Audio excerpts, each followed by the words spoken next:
ভাইরে, Bangladesh celebrity cricket league হচ্ছে নাকি জাম্বুরা লিগ হচ্ছে সেটাই তো বুঝতে পারছি না।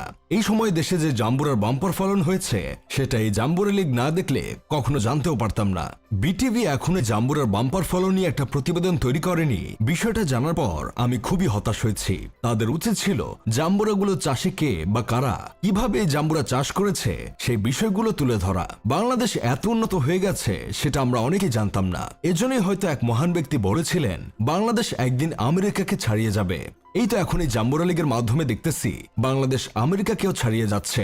এই লিগ যদি কোনোভাবে আমেরিকার প্রিয় অভিনেতা দেখতে পারে তাহলে সে ব্যাগ ট্যাগ গুছিয়ে একদম সোজা রাতের ফ্লাইটেই বাংলাদেশে চলে আসবে।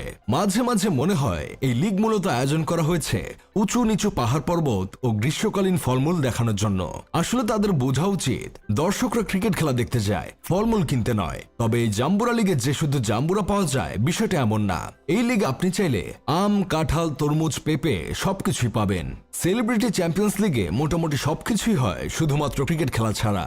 এই ধরেন এখানে সবকিছু প্রদর্শন করা হয়, কে সবচেয়ে বেশি দেখাতে পারে এবং কার ব্যাটের হাতল ধরাটা বেশি সুন্দর, এই সবের প্রতিযোগিতাই মূলত এখানে চলে। তাই মানুষ এসব দেখে বলতেছে এরা আসলে ক্রিকেট খেলতে আসে নাই, বড় বড় ধনকুবেরদের দৃষ্টি আকর্ষণ করতে এসেছে। আবার কেউ কেউ বলতেছে এরা ক্রিকেট খেলার চেয়ে নোংরামি বেশি করছে।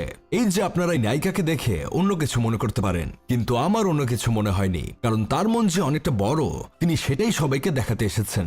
এখন তার মন বড় এটাকে তিনি একটু স্বাধীনভাবে দেখাতেও পারবে না ভাই? এখন আপনারা তাদের দেখে বলতে পারেন এদের কি বাসায় বাপ ভাই অথবা স্বামী নাই নাকি, এদেরকে কেউ কিছু বলে না? এটার উত্তরও পেয়ে যাবেন এখন।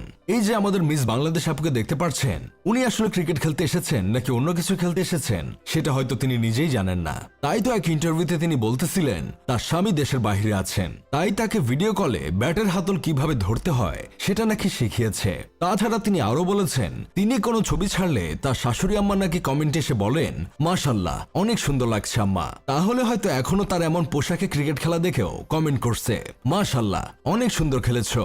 এই যে আমাদের দেশের গতিমানবের ফিমেল ভার্সনের বোলিং দেখেছেন, উনি যদি বল করে তাহলে আমার বিশ্বাস পৃথিবীর যে কোনো ভালো ব্যাটার আউট হয়ে যাবে।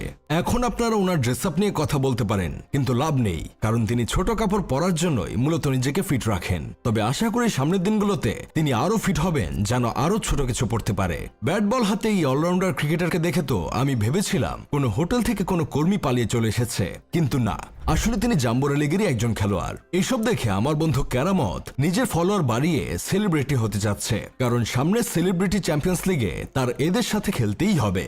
যাই হোক, শেষমেশ আমি গোলাম হোসেন একটা কাজের কথা কই, বিপিএল এর পর থেকে আর বিদেশ থেকে স্কিন প্যান্ট পরা হোস্ট আনতে হবে না। জাম্বুরা লিগ থেকে কয়েকটা ধরে নিয়ে গেলে কাজ হয়ে যাবে। সাংবাদিকরা তাদের দেখিয়েই পয়সা উসুল করে নিতে পারবে।